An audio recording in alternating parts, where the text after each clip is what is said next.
And thanks for staying with us here on TV9. We are taking your questions now for veterinarian David Graff. We have Tammy on the line with a question. Go ahead, Tammy. Hi. I have a dog, and I got her from the pound about 6 years ago, and she's a little Schnauzer Terrier Poodle mix, and she's become a real barker lately. Yeah. Well, if she's barking at neighbors or squirrels, if that's a problem, there are humane bark collars that you can get, and they spray a harmless citronella into their nose and mouth area.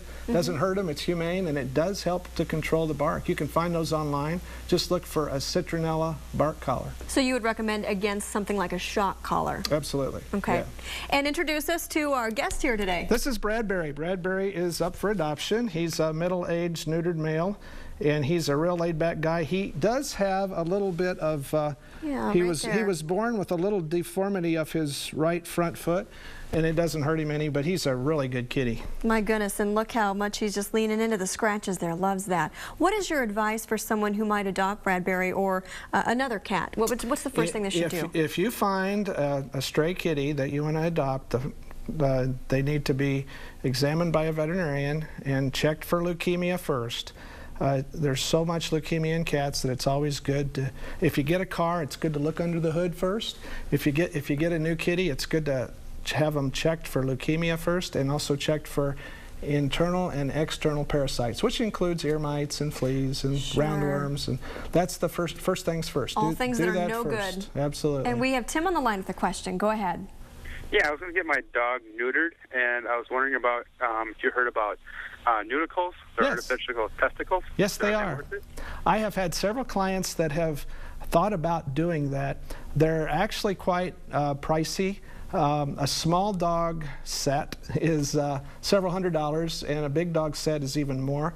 And that it's for cosmetic. They're implants. They're surgical implants, and it makes your male dog look like he's a male dog. And it's a vanity thing. If you want your dog to look like that, that's great. It is kind of expensive, and I haven't had a client do it yet. I've had several check into it, and it can be done. What is one of the things that this time of year you see a lot of people come in with questions about in your office? Fleas and ticks. Number one, because we've had an exceptionally warm spring so far, we're seeing more fleas and ticks now than we usually do this time of year.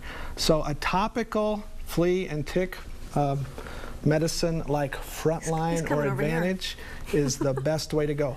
Be careful of the over-the-counter flea and tick products that you put on. Some of them are very old technology. You can buy it, but it doesn't work very well.